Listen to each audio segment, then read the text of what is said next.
Today on the Inside Scoop, Miami flips a 5-star, Notre Dame trending for multiple top targets, Texas Tech stays hot on their run to number 1 in commitments.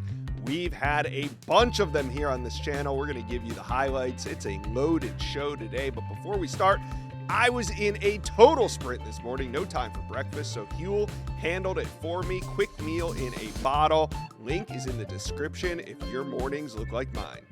It has been an incredible week on this channel. If you've been watching, you would know we've had some huge announcements go down. 7 commitments in 5 days, picking programs like Miami, Michigan, Kentucky. We actually had 2 in the same day to the Florida Gators.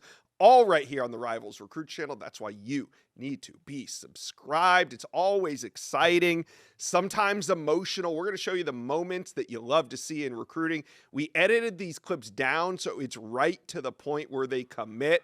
Enjoy these moments. The moment's yours. Say your thank yous and let us know where you plan on committing to college. First off, I got to thank this woman sitting right to the right of me. Mama, thank you for everything, all the sacrifices you've gone through, man. Thank you, though, y'all. Thank you for y'all for, man, letting this time be a part and not let it. Oh my gosh, man. Ooh, man. You know what? I love y'all. Thank y'all for everything. But I'm gonna be committing to the University of Virginia Tech. What?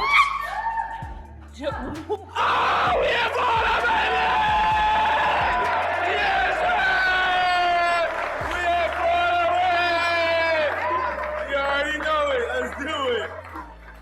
For the next 3 to 4 years, I will be attending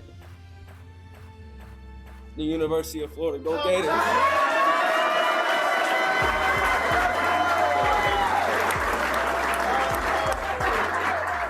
Wow.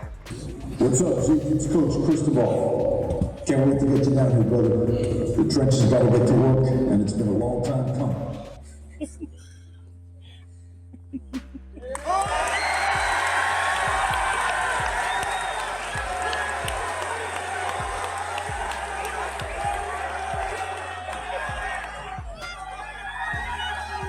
For the next 3 to 4 years, I'll be committed to. Where you going? Virginia Tech. Let's go.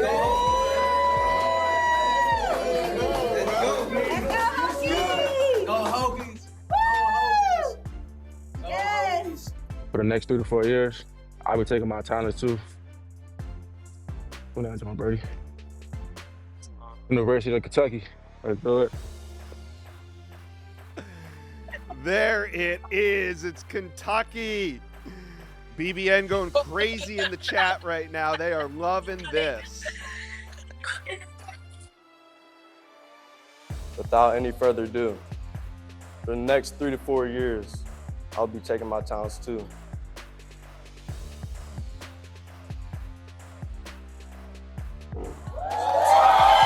Sights are set. Welcome. You know, with that being said, for the next 3 to 4 years, I'll be playing at the University of Michigan.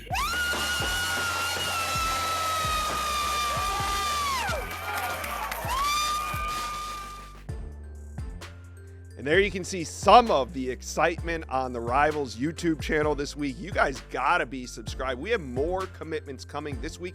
We have a pair of 5 stars. We also have an elite wide receiver from the Midwest. It is all going down right here on the Rivals YouTube channel. Let's talk some Miami recruiting because the Canes pulled off a huge 5-star flip over the weekend. Dante Wright flips from Georgia to Miami. EJ Holland here with Cane Sport. EJ, how is Miami able to flip the number 1 player in California? Because I thought maybe it was going to be Oregon, maybe USC, but in the end, it is Miami that flips Wright from Georgia. How'd they get it done? It was a big surprise for Miami fans, I'm sure. So a lot of fun yesterday with the commitment of Dante Wright. First of all, that was Miami's top target at the cornerback position. They really wanted to invest in landing an elite cornerback this cycle. They poured a lot of resources into landing Dante Wright, and they got it done. I think the entire staff deserves credit here. Everybody from general manager Dennis Smith to head coach Mario Cristobal to safeties coach Will Harris to new corners coach Terry Jefferson. What a great way for him to start his new position there as the full-time corners coach at Miami, winning over, one of the top, if not the top corner in the country here with Dante Wright. But, in terms of how they got it done, look, Miami was working this recruitment for several months at this point. Will Harris, the safeties coach who just got elevated to defensive pass game coordinator, he's from California. He has a lot of ties out there. He did a great job of building a personal relationship with Wright. And for Wright, the big thing was who's going to be the actual corners coach, and Terry Jefferson was a strong internal candidate. He was involved with the Wright process over the last several months as well. Miami did genuinely build those relationships for several months, and Miami needed a big time corner this cycle. And I think Dante, once he got on campus, he saw practice, he saw the opportunity to come in and play right away. I think that really, really appealed to him.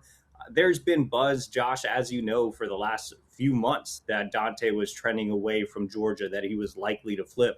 I think all eyes were on Oregon, as that was the team that had the lead on the Rivals recruiting prediction machine. But Miami was always that dark horse. They always kept chipping away. And in the end, they were able to land Dante and get, again, a premier corner at a position of need. I saw him twice this offseason on the 7-on-7 circuit. Tall, long corner, just looks the part of an elite prospect, runs into 10.6s. Just has that combination of height, length, speed that's rare to find. I think he looks like that future first-round draft pick. There's a reason he's the number 8 overall recruit in the country on the industry rankings.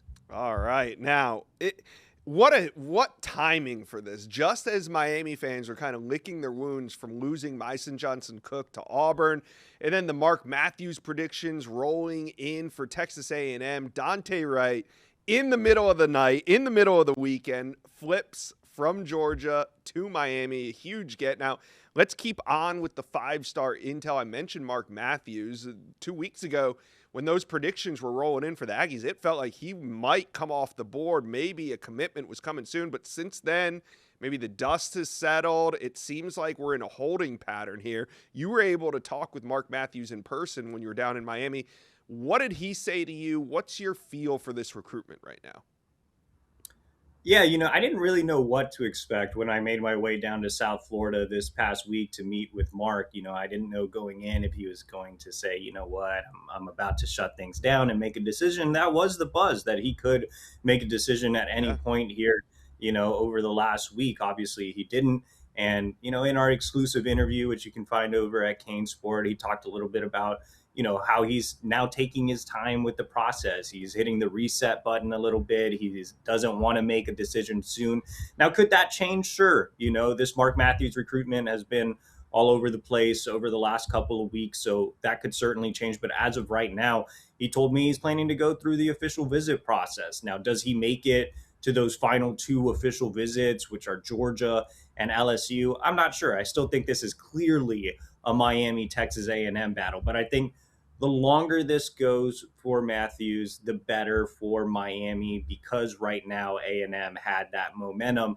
Now that's, kind of stymied here a little bit as Miami continues to make that push. And, with Mark, he's a local kid. He's a South Florida guy. And I think the idea of playing in the SEC, in Kyle Field, that's certainly appealing to him. But at the same time, Miami has always checked all those boxes for him. Elite development, relationships have been there for several years. The opportunity to stay close to his family. Miami just offers so much for Mark. And I think sometimes when you're a kid and you have an idea, it's exciting. But when it comes down to actually making a decision and it becomes reality, it's harder to make that decision. Miami's just always been such a constant in that recruitment. And sometimes, maybe, I'm not saying Mark is doing this, but sometimes recruits can overthink it a little bit when a team has been a favorite for so long. And so I think now that he's resetting, pressing that rewind button, giving a bigger picture look at Miami again, I think, again, the Hurricanes just check so many boxes for him, and Miami's just put so much time into this recruitment.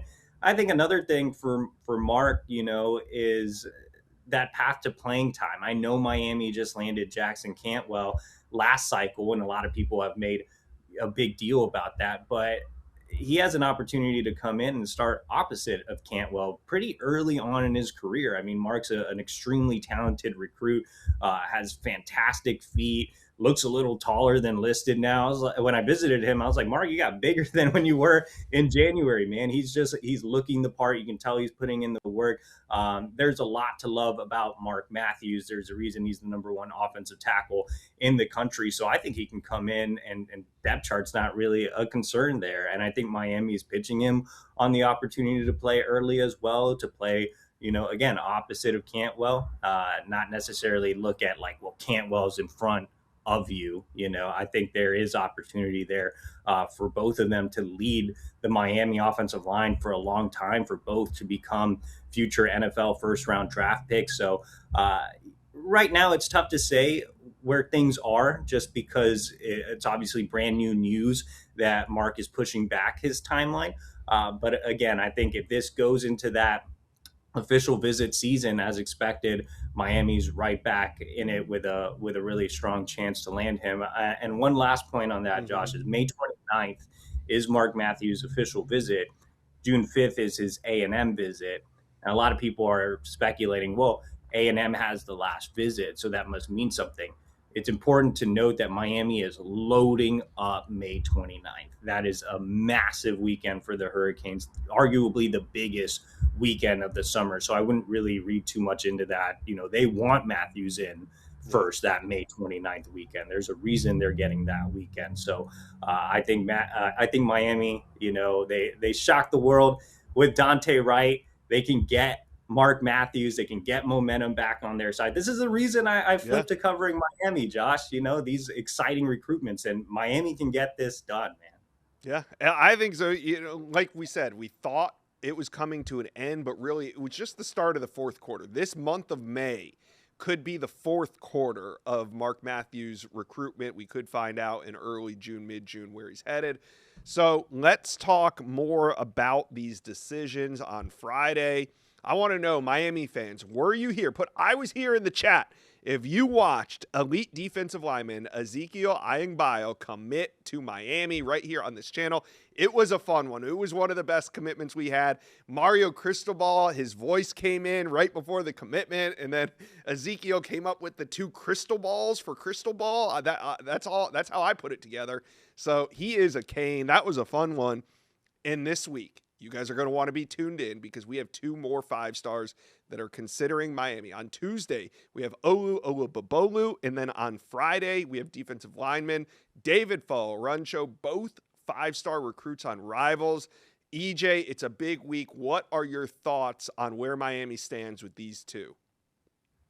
Yeah, look, Miami's all in on landing Mark Matthews. So I think, there was a point where if Mark Matthews did make a decision quickly and may have landed at A&M, that would have really opened the door for them to land Olu. But as of today, Miami is really all in on Mark Matthews. And on the flip side of the coin, it's the same way for A&M. Look, Olu is trending to A&M on the Rivals recruiting prediction machine. I think they want Mark Matthews too. I think both Miami and Texas A&M are just doing everything they can to land Matthews. So that's kind of opened the door for Notre Dame to come in and win the Olu recruitment. And look, I think Olu is very talented as well. He's a 5-star offensive tackle for a reason. But if you're Miami, I just don't think you can take Olu right now, even though he's ranked so high, because Matthews has long been your top priority. He's a local kid. I mean, it doesn't make a ton of sense to take another tackle when you're still in this Mark Matthews race, not just like in the Mark Matthews race where you're hanging by a thread. Mm-hmm. You've now done a good enough job to get him to push back his decision timeline. You have that big official visit coming up. Like, it just, the timeline here just doesn't make a whole lot of sense for Miami, and apparently it didn't for A&M as well, because they again also are prioritizing Mark Matthews. So I also think Matthews is a little more ready to go right away to get that early playing time. So, you know, both teams, both A&M and Miami, full steam ahead in this heated recruiting war for Mark Matthews.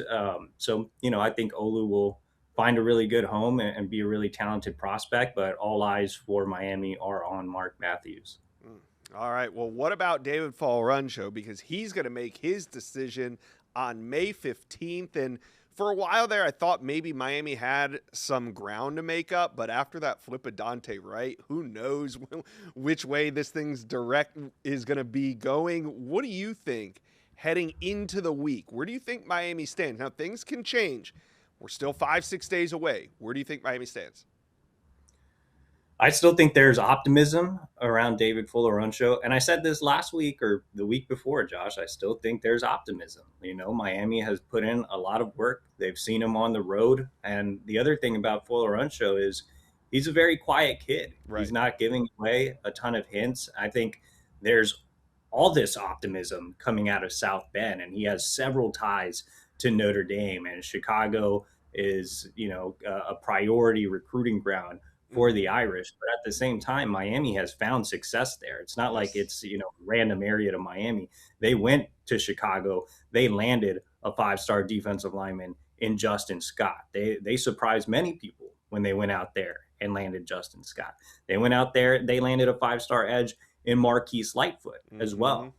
So I think that Miami has done a great job recruiting Chicago. They've been able to pull those kids to the warmer weather, to the more fun place of Miami as opposed to our dreary South Bend. So, yeah, I mean, I think that, again, there is optimism around David Falruncho. I think you have to give Miami credit for what they did with Dante Wright, for what they've done in the past with guys like Justin Scott. They can win these big 5-star recruitments out of region, you know, pulling Dante Wright from California. They can pull David Falruncho from Chicago. So, yeah, I think this is a really close battle with Notre Dame, but one that it wouldn't be surprising if Miami is able to pull it out and come out on top.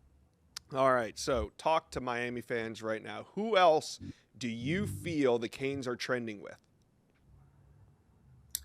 I think that, you know, right now Miami is doing a really good job with Trey Moore. He is a Rivals 300 wide receiver out of Texas. You obviously just landed Zeke out of Texas as well. So, you know, Trey Moore could be a nice addition at wide receiver. Jordan Karhoff, Rivals 300 tight end out of Ohio. I think Miami is trending in the right direction there. And then they're going to keep battling with these other 5-stars, Josh. I'm going to be on the road out seeing Jaden Bryant, 5-star edge, who is committed to LSU. Miami has a legitimate shot for a flip there. We talked about Caden Henderson. I think Miami's in that top 2 with Texas A&M for the number 1 linebacker in the nation. And talk about the most whiny fan base in the country, Notre Dame, crying in the comments because I didn't mention them. They're in there, but I think that Miami. Now you mentioned them. Now I think that Miami is right up there for Caden Henderson as well. They're obviously going to keep working on DJ Jacobs, the 5-star edge committed to Ohio State. So could be many more 5-stars coming to Miami. Miami now a top 5 recruiting class per the Rivals industry rankings. So a lot to be excited about around the Hurricanes. All right. Well, Notre Dame could get a couple jabs in this week with a couple 5-stars, but Miami's still trending. Plenty of firepower out there on the board for the Canes as they surge into the top 5 with the flip of Dante Wright. Miami fans, make sure you guys are subscribed. Also, talk to us about Mark Matthews. This is a tough one to read. What is your opinion on 5-star offensive tackle Mark Matthews? Put it in the comment section below. Let's talk Notre Dame recruiting. I got Mike Singer here with blueandgold.com. Mike, it could be a transformative week for the Irish on the recruiting trail. 2 5-stars are coming off the board. One Tuesday, one Friday. I expect both to be streaming live here on the Rivals YouTube channel. Make sure you guys are subscribed. So let's go in order. On Tuesday, 5-star offensive tackle Olu Babola is gonna make his decision. I mean, Texas A&M at one point, maybe Miami was surging at another point, but all signs right now point to the Irish. How did we get here, Mike? It's a great question because it did even after his Notre Dame visit for the Blue Gold game, Notre Dame's annual spring game at the end of April, it felt like he talking to sources close to the program, they felt like, yeah, he belongs here. Like he's a strong fit. But those other schools have been recruiting for so much longer. Yeah. Like Notre Dame offered him in March, but it took even a few weeks for the two parties to really get into good, consistent communication. So this thing just really came out of nowhere with Notre Dame becoming such a big contender. And yeah, my predictions on Notre Dame, obviously Steve Wiltfong and Chad Simmons are on that as well. But early last week, Notre Dame really started to trend here. And when he picks up a hat or whatever he does on the Rivals YouTube channel, I think it's going to be the Fighting Irish. Yeah, we're going to find out. Expected to be Tuesday morning. Look for an announcement on that. And then on Friday, May 15th in the afternoon, we're going to have David Fall run show another 5-star, this time on the defensive line. And it seems like Notre Dame right now is trending for him as well. Yeah, Notre Dame, like when you talk about weaknesses on the team historically, like going back the past 20 years or so, interior defensive line is a spot that Notre Dame, needs to go from good to elite. And Follow Run Show could definitely help the Irish. My prediction's been on Notre Dame for a few months now. I'm liking that heading into his decision. I know Miami and Texas Tech, I'm sure these schools are not giving up. LSU even was at his school recently. But I like Notre Dame. Like, he is a total program fit. I think things on the NIL front check out for both parties. So, yeah, that's another one that I think is trending in Notre Dame's way. And, Josh, how many times did I get on your channel to talk Notre Dame recruiting in the 2026 class and how good and historic that class was?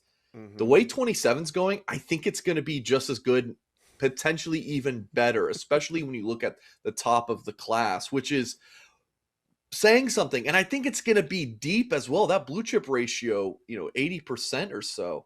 So it's a darn impressive group, and things are really building well for the Irish. Yeah. Now on Wednesday, Mount Carmel wide receiver Quentin Burrell is coming off the board. He was an early target for the Irish. I do not expect them to be a major player when he makes his announcement right here on the Rivals Recruits channel on Wednesday. But my question to you is, who are the Irish targeting at the wide receiver position? Yeah, real quick on Burrell, that was a prediction that I had early for Notre Dame last fall. But as his recruitment progressed and he still visited campus, I just got the sense from talking to sources that the two parties were it was going to trend elsewhere. My picks on Michigan. There's three big ones. Of course, Notre Dame's got a commitment from Jackson Coleman from Colorado, a big outside speedy receiver. There's three names I'm keeping a close eye on. This is not the only three targets on the board, but of course, Julius Jones Jr. from St. Thomas Aquinas down in Fort Lauderdale, Florida. His dad played at Notre Dame. Irish, I believe, are the team to beat there over Oregon, Florida, and Miami. Of course, Osani Gales from IMG Academy, originally from Southern California. Notre Dame's in his top five. And then Miles McAfee. He is in Maryland, I believe, a four-star wide receiver who Notre Dame had on campus in April. The Irish feel like they're in a pretty good spot there. So it's not going to be a big receiver class. Notre Dame took 5 last year. Right now, I'm thinking 3 is a number to watch. So I could see the Irish landing a couple of those guys. Trenton Yancey from Texas is another name to watch. But those are a few of the guys. I think Notre Dame will take 2 of them. All right, so we said that this week is going to be a transformative week for the class, but also I'm eyeing the weekends of June 12th and June 19th. Those are big official visit weekends. How important are they going to be in how this class takes shape? Important, Josh, but I want to have a conversation with you about this. I'm curious for your perspective since you cover recruiting nationally. Are you seeing more of a trend of these guys committing earlier? Because I feel like last year it was all about the June OVs and then commit after. Now it's like it's spring OVs Like they're unofficials, but the recruits are basically using those as their OVs and then committing in May. It feels like we're having so many commitments right now. So yes, they're important, but it might be 80% commits instead of 50% or so like last year. It might be 80%, but I still feel like the guys, not to discount anybody that's committed thus far, but because, hey, when you know, but some of the guys that are going to be committing in June and July, they don't have to worry about having a spot. They're going to punch their ticket at any time to any program they want. So I do agree that I've seen more commitments this spring than I expected, but I still think the fireworks are going to be this summer. Yeah, and Notre Dame's got guys coming in town. Like Caden Henderson is a great example, the number 1 linebacker in the country. We don't expect him to make a spring decision, but Notre Dame's, I believe, getting the final official visit. So that's a great point of it. So the uncommitted guys who are going to come in June are definitely going to be top of the board type targets. Yeah, and I think it's good. Hey, if you want to go to a school, why wait until August? Why wait until the 5th week of your senior year to commit? Get it done now, get on board, focus on what you got to do. And, I think we're seeing that a lot across the country. So we'll see what happens, but it is an exciting time. Notre Dame fans, make sure you're subscribed. You are not going to want to miss any of the action this week. Let's talk some Texas Tech recruiting, because even though they're ranked number 2 in America, been a little bit of a dry stretch for the Red Raiders on the recruiting trail, at least for the past month. That is until yesterday, when elite wide receiver Julian Caldwell made his decision right here, committing to Joey McGuire and his staff. We got Sam Spiegelman here to break it all down. Sam, you were on that live stream. It was incredible. So in the end, I know he had a top 3. Texas was in there, but I truly think it came down to Texas Tech and Oregon. How did the Red Raiders beat the Ducks for Julian Caldwell? Yeah, you said it, Josh. You had Texas and you had Texas Tech hats on the table when Julian Caldwell committed to the Red Raiders.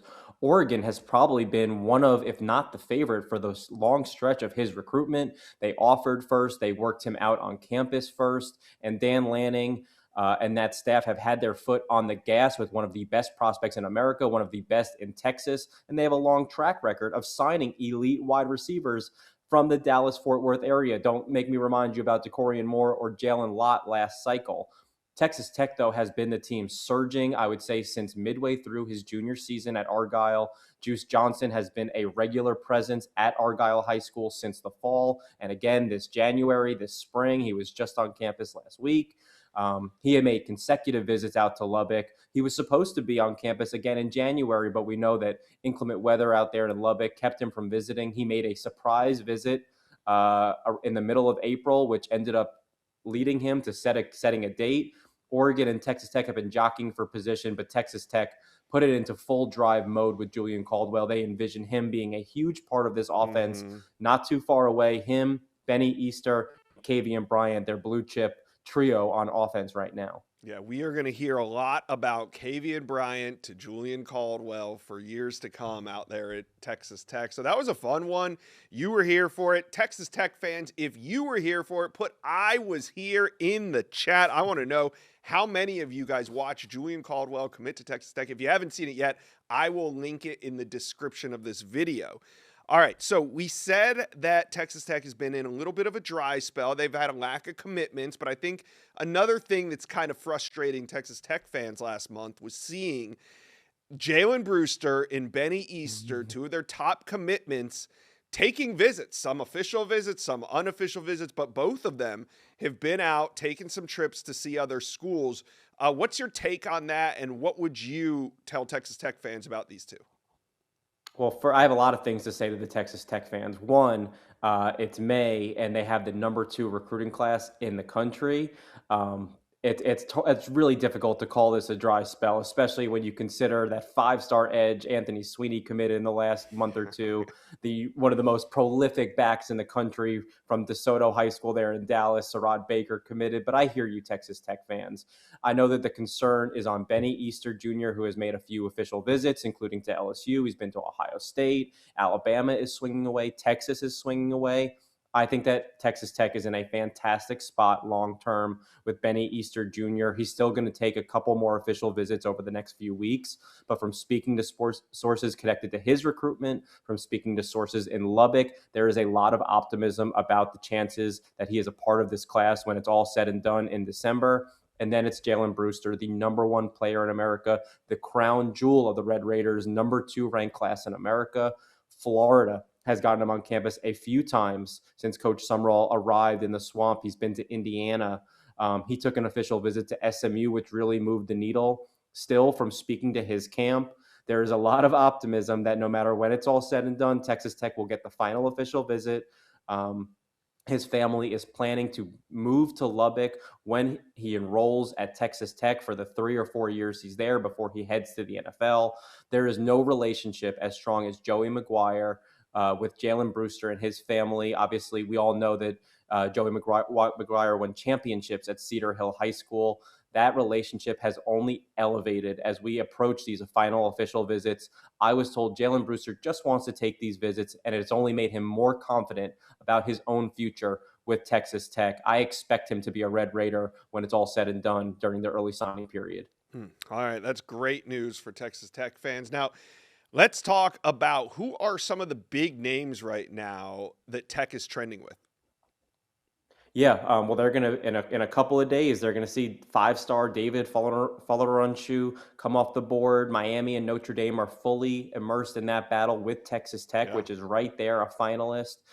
Let's go back to some more in-state names that Texas Tech is in a really great spot with. Jasper Ngakure is one of the most coveted offensive tackle prospects in the country, especially in the state of Texas. I think the Red Raiders have a leg up on A&M, on Texas, and a few others for Ngakure. I think that they are the favorite with Rivals 300 athlete Hunter Hogg, who they love at the defensive backfield. They are also picking up steam with Caston Lewis, a new Rivals 300 safety from Louisiana. He is going to officially visit next month. And I think that Texas Tech is a bit of one of the favorites for Ashton Whiteside, one of the state's best linebacker prospects. They're going toe-to-toe with TCU right there. And keep an eye for 2 more flip prospects. Hakeem Frampton has been committed to Texas A&M for a few months. He picked up an offer a few weeks ago with Texas Tech coaches on the road. I expect him to officially visit in a few weeks. That's one to watch. And of course, Ryden Cook, a top 100 prospect. He's already officially visited Lubbock. Texas Tech has not stopped recruiting the top 100 defensive lineman committed to Houston. He's someone we should definitely be monitoring into the summer and into his senior season. All right, so when it comes to signing day, we're still several months away, but could this be a number 1 finish for Texas Tech? Well, we just named a bunch of terrific prospects that Texas Tech is right there in the mix with, and I expect to see 2 or possibly more of those players in Texas Tech's class when it's all said and done. I don't know, Josh, if they will end up signing the number 1 class. I don't know if in Lubbock they think that they will end up signing the number 1 class, but they're not going for quality. They're not going for quantity. They are going for quality. They have the number 2 class in America. And if you look pound for pound, they have the most talented class in America. They have a 93.41 average ranking per commit. And we're talking about Jalen Brewster, K. Adrian Redmond, Kavian Bryant, Benny Easter Jr., Julian Caldwell, Sarad Baker. These are some of the best prospects at their positions, not just in the state of Texas, Josh, in the country. These are guys that they want and can see playing early in Lubbock. They're recruiting high school the same way they do the transfer portal, guys that can come in and make an early impact and do so fast. And I don't think that maybe Texas Tech fans will see 25 kids sign, but they might see 18 to 21, and they're going to be all blue chip prospects ready to make an impact in Lubbock before too long. All right. It sounds exciting. Texas Tech fans, make sure you guys are subscribed to this channel because it is going down this offseason. We are going to be talking Red Raider recruiting all offseason long. Now, you guys talk to us. Who do you think is the most important target still left out there on the board? Talk to us, comment section below. Notre Dame signed 30 commitments in their 2026 class, and in this video, we are going to find out who is going to make an impact as a freshman. We got Alan True here, national analyst at Rivals. Alan, what's your opinion? I mean, number 2 ranked class in America in 2026. There's going to be some contributors. Let's start on offense. Yeah, on offense, I think first the most interesting to watch is Noah Grubbs at quarterback. He's very much in the conversation for quarterback two behind CJ Carr. Came in and had a really good spring. Obviously had some true freshman moments, but I think showed enough to where he is definitely in that battle. And there's some people around that program who think he's going to end up winning that. I don't think you'll know until fall camp and maybe leading right up to that first game who's going to be CJ Carr's backup. But he's done a really, really good job. Big physical. I mean, he came in 210 pounds with a big arm. So that's the most interesting freshman on that side of the ball. I think Ian Premer has put himself in position to possibly get some snaps. And I think as the season moves on, is going to get more and more involved. Very, very good raw athlete who I think as he gets more comfortable with the offense and then what they can do with him, you'll maybe see Ian out there on the field more. The wide receivers have impressed. They signed a really, really good wide receiver class last year. I don't know that the depth chart sets up well for any of those guys to make a huge impact. I think of that group, I would like a guy like Bubba Frazier just because he has some speed and explosiveness in the slot to where they could take advantage of that. So good news for the Irish is you don't really need those guys to play, but the true freshman receivers through this part of spring have done a good job and were everything that they were talked about in the recruiting process. Yeah, we highlighted those wide receiver group the whole process throughout that cycle. Notre Dame got it done at position and need, and we're going to see some of these guys contribute early. Now, Alan, how about on the defensive side of the ball? Yeah, so had some losses at that defensive end position, and so there's room for somebody to step into the rotation. And I think Rodney Dunham has really kind of grabbed the bull by the horns there. First of all, came in physically ready to go, added about 15 pounds before spring practice started. Had really, really good spring practice. I think the great thing about him is he's not just a pass rusher. He's not just a run stopper. He can do a little bit of everything in that 6'6", now 242-pound frame. So it sounds like he's going to probably be the third defensive end in the rotation, but has put himself in position to be out on the field. Charlie Partridge spoke extremely highly of him. Ebenezer Watara also had a really good spring. He's another guy. I don't think he's quite as high on the depth chart going into fall camp as Dunham is, but take a look at those two guys. I've also heard good things about, kind of similar to the wide receiver group. I think the DB group that was signed last year, the early returns are really good with that group, but don't expect many of them to play. So Rodney Dunham is the one to watch on the defensive side of the ball. All right, Notre Dame fans, number 2 ranked class in America in 2026 is signed, sealed, and delivered. Now, you talk with us. Who do you think is going to be an instant impact player on the field for Notre Dame? Let us know in the comment section below.